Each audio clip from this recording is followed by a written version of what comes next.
ఓటుకు నోటు కేసులో సీఎం చంద్రబాబుకు మరోసారి బిగ్ షాక్ తగిలింది. ఈ కేసును దర్యాప్తు జరపాలని సుప్రీంకోర్టు ప్రధాన న్యాయమూర్తికి మత్తయ్య లేఖ రాశాడు.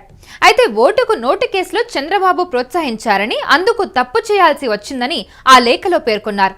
ఇందులో భాగంగానే మత్తయ్య పాత్రపై దర్యాప్తు చేయాలని తెలంగాణ ప్రభుత్వ పిటిషన్పై సుప్రీంకోర్టు ప్రధాన న్యాయమూర్తి ధర్మాసనం తీర్పును రిజర్వ్ చేసింది. అయితే ఈ నేపథ్యంలో మత్తయ్య లేఖ కీలకంగా మారింది. గతంలో ఈ కేసులో మత్తయ్య అప్పటికే నిందితుడిగా ఉన్నాడని, అయితే తాను బాధితుడేనని కూడా ఆ లేఖలో పేర్కొన్నట్టుగా తెలుస్తుంది. అయితే ఈ వ్యవహారంలో చంద్రబాబు నాయుడు, రేవంత్ రెడ్డిల పాత్ర ఉందని ఆరోపిస్తూ కొన్ని లేఖలు, అఫిడవిట్లు సమర్పించినట్టు గతంలో వార్తలు కూడా వచ్చాయి.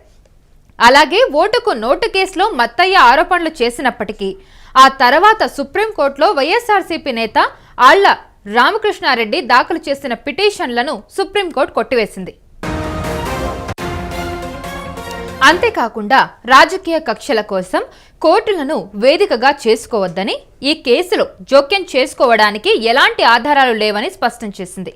ఈ పరిణామం చంద్రబాబు నాయుడుకు పెద్ద ఊరటగా భావించారు. కానీ మత్తయ్య లేఖలు, అఫిడవిట్లు సమర్పించారు. ఈ నేపథ్యంలోనే ఈ కేసు విషయంలో దర్యాప్తు చేయాలని సుప్రీంకోర్టు ప్రధాన న్యాయమూర్తికి మరోసారి లేఖ రాశారు.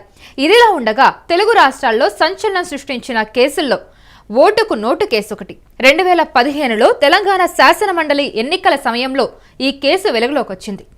తెలంగాణలో శాసనమండలి ఎన్నికలు జరుగుతున్న సమయంలో అప్పటి టీడీపీకి చెందిన MLA Revanth Reddy nominated MLA అయిన స్టీఫెన్సన్ కు లంచం ఇస్తూ తెలంగాణ ఏసీబీకి రెడ్ హ్యాండెడ్ గా పట్టుబడ్డారు.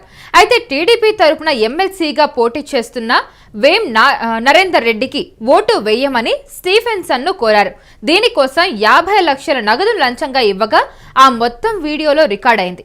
అయితే ఆ తర్వాత 5 కోట్లు ఇస్తామని కూడా రేవంత్ రెడ్డి హామీ ఇచ్చారు. ఈ కేసులో రేవంత్ రెడ్డి, సెబాస్టియన్, అలాగే ఉదయ్ సింహ, జెరూసలం మత్తయ్య మొదలైన వారిని నిందితులుగా చేర్చారు. అయితే అప్పటి ఆంధ్రప్రదేశ్ సీఎం చంద్రబాబు వాయిస్ ఉన్నట్టుగా ఆరోపిస్తూ ఒక ఆడియో టేపు విడుదల కావడంతో పాటు ఆడియో స్టీఫెన్సన్తో చంద్రబాబు మాట్లాడుతున్నట్టుగా అనుమానాలు ఉన్నాయి. అయితే ఈ టేపులు తెలుగు రాష్ట్రాల రాజకీయాల్లో తీవ్ర దుమారం రేపాయి. అయితే చంద్రబాబు తన ప్రమేయాన్ని ఖండించారు. తెలంగాణ ఏసీబీ దర్యాప్తు చేసి ఈ కేసులో నిందితులపై ఛార్జ్షీట్ దాఖలు చేసింది. ఇక ఈ కేసులో తన పేరు ఉన్నందున దీనిని వేరే రాష్ట్రానికి బదిలీ చేయాలని, లేదా తన పాత్రపై విచారణను నిలిపివేయాలని రేవంత్ రెడ్డి తరపు న్యాయవాదులు కోర్టులను ఆశ్రయించారు. అదే సమయంలో వైఎస్ఆర్సీపీ నేత ఆళ్ల రామకృష్ణారెడ్డి ఈ కేసులో చంద్రబాబును కూడా నిందితుడిగా చేర్చాలని కోరుతూ ఏసీబీ కోర్టు, సుప్రీంకోర్టులో పిటిషన్లు దాఖలు చేశారు. దీనిపై చంద్రబాబు నాయుడు హైకోర్టులో స్టే కూడా తెచ్చుకున్నారు.